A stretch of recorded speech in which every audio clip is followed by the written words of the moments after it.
Hi, my name is Daniel Eisele. I'm doing my third speech for my public speaking class, and I'm going to show my note cards real quick. I only have 3 this time, so yay. So I have 1. Can you see it okay? 2. And 3. Because Spanish is great.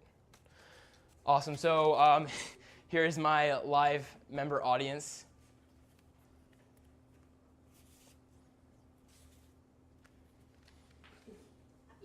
Alrighty, sweet. So now I'm going to begin my speech. In 2015, elections have been pretty horrific. Actually, as recent as the beginning of this month, when Election Day was, there was an election in Manatee County. And in that election, it was for mayor for the area of Bradenton Beach. And, 2 candidates ran for it like a normal, running of office. But what had happened is there was a tie. And there was 2 problems with this situation. The first problem was the amount of people that actually came to vote, and the result ended up being a 195 to 195 decision. If you think about that for a moment, that's 396 votes for the position of mayor of an area that hosts thousands of people, and that's a really big problem. And the second issue is the fact of how they settled the tie. And what they did was the man in charge of the elections took out a deck of cards. He took them out, if I can get it open. Yay. And he shuffled them up a little bit. He gave them to the 2 candidates and said, here, pick a card. Each candidate drew a card, and whoever had the highest card won. Now, that might seem sort of fair to handle a tie, but I just want you guys to think about it for a second. We've developed a structure for elections, and in order to elect people that will represent us at a very high level, people that protect us, people that make our decisions for us. And simply using a deck of playing cards to see who would be that person that represents us is really silly, and honestly, it's a little bit offensive to me. In all of this, there really needs to be a solution to these problems in floor elections and just elections over the entire country. So I believe that a lot of people have said, in order to get change, you have to change, and I agree with them. If I was to be Olympic runner or what have you, I would have to change a lot of my eating habits. I would have to change a lot of my exercise habits and so on to receive that gold medal. You know what I mean? But if I'm not willing to do that, I'm not going to see any results. So I want to convince you guys that we should change our voting system in order to see the results of more people coming to vote and to having candidates that we want to elect and that will better represent us. So let me first talk to you guys a little bit about my current system, or not my current system, our current system to elect, those offices that represent us. And it's called First Past the Post. And it's actually a really simple system. How it goes is everybody goes to the polls, and they cast their vote for that one candidate they want to win, and they go back home, and then you wait for the results, and the candidate has the most votes wins, right?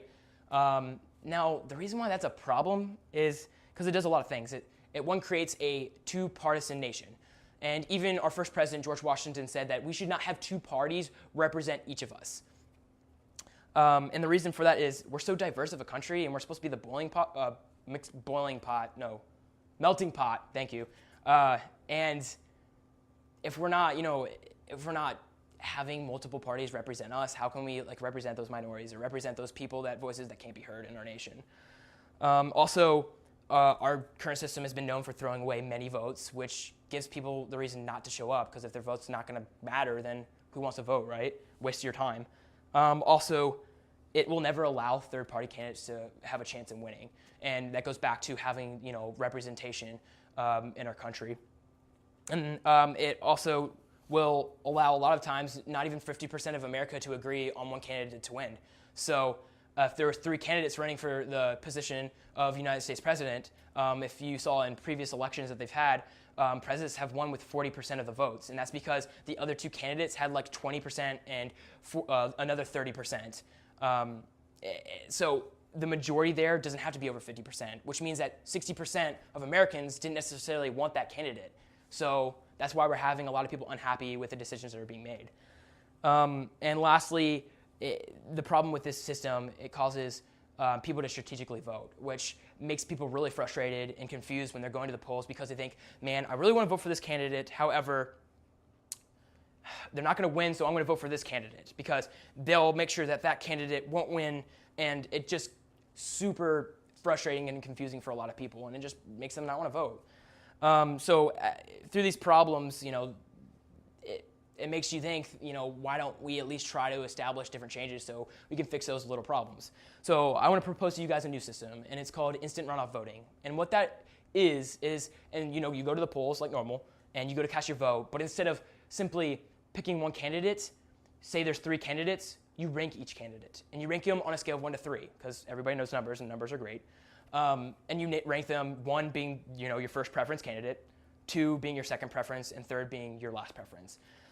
And the difference is where you count the votes. So what they do is they have it in rounds. According to the Fair Vote organization, they've declared that with this system implemented, that they would do it in a round and a candidate would be eliminated. So the first round would take all the first preference votes that everybody casted, and then after that, they'll see what candidates has the least support.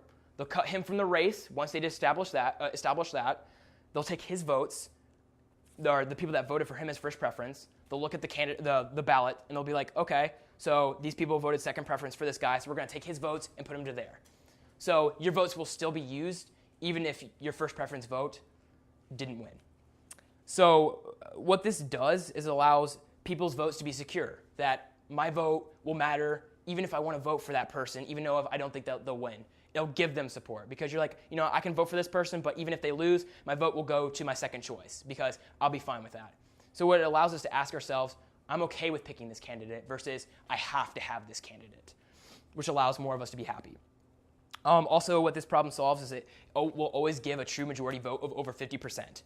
Because it cuts candidates off and it does like an elimination process that through time of the counting of the process, there will be a candidate that has over 50%. And also, it will waste strategic voting because people will be like, okay, I can pick who I want and still feel comfortable in the fact that, like I told you before, my vote will still matter, and which is really important. But why does it all matter of why you should care of changing the system? Well, our government approval rating, according to a St. Pete college database that I was looking through, article talking about election reform, it stated that as low as 20% and even in the teens, that's the percent rate of approval that Americans are saying regarding our Congress and our president, which are the people that make a lot of the big deal decisions, for lack of better terms or better words.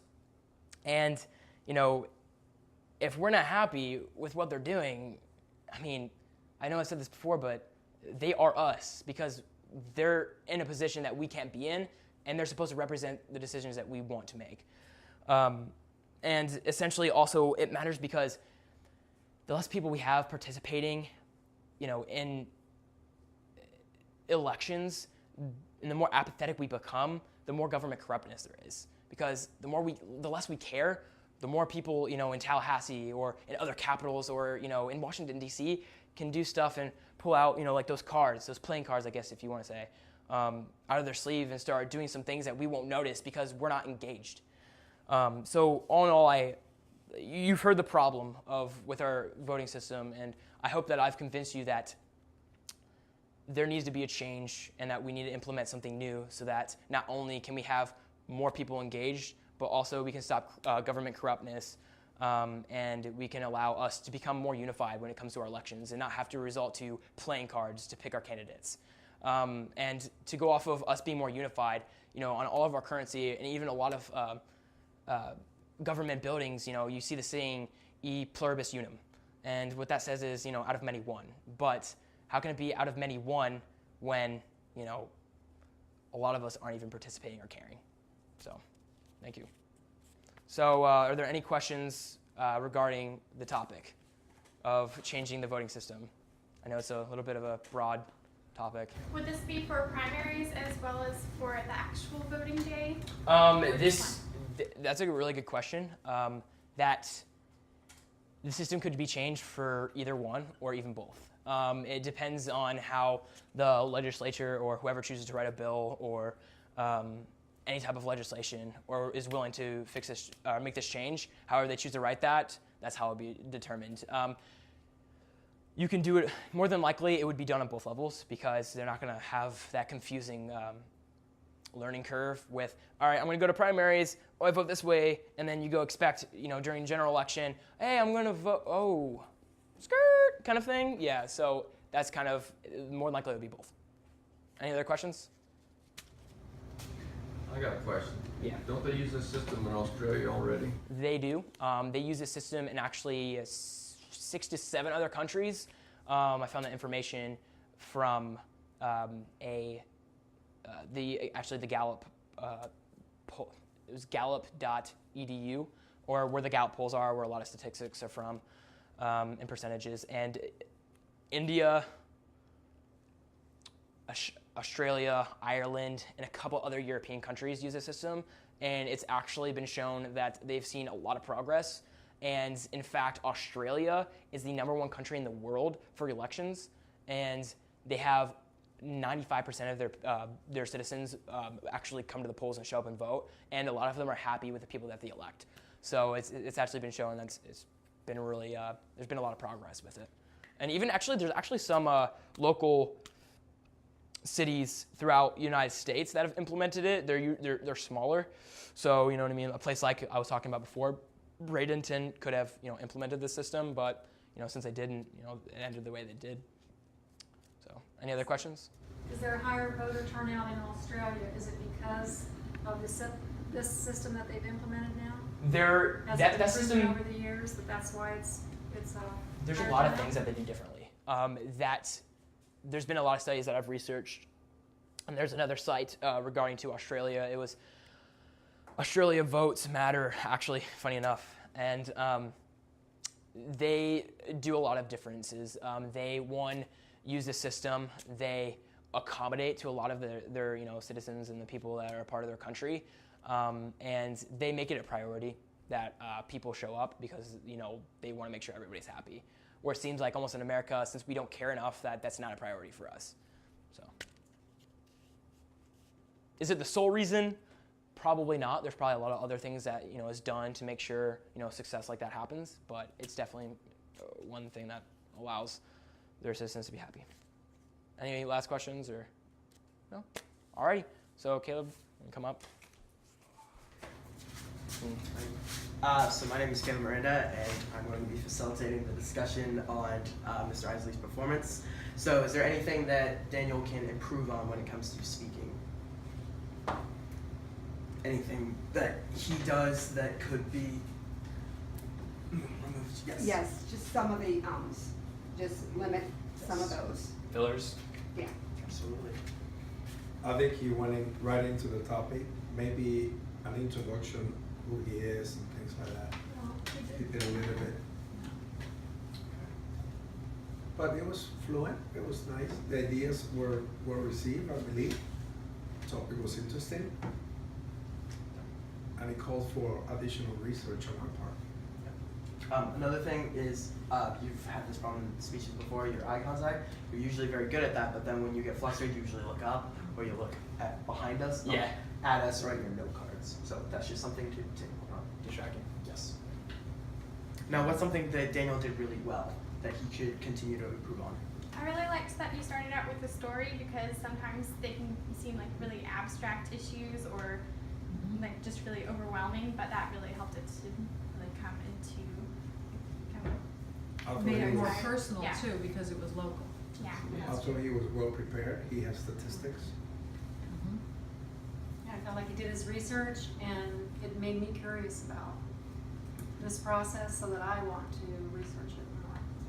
So, You also set up your points very well with the idea of the election in Bradenton, especially with the cards. I like how you use props. It just gave us a visual aid that really helped as well. So well done there.